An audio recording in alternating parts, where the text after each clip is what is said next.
முட்டை குழம்பு பண்ணலாமா?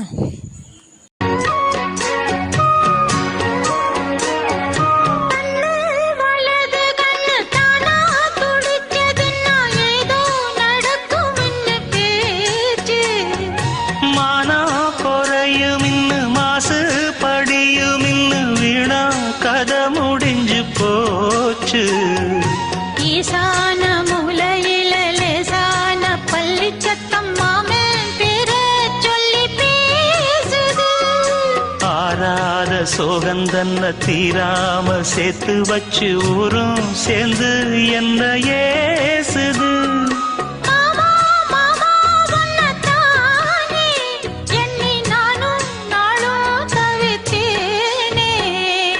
கூண்டுக்குள்ள என்ன வச்சு கூடி நின்ன ஊரை விட்டு கூண்டுக்குள்ள போனதென்ன கோலக்கிளி.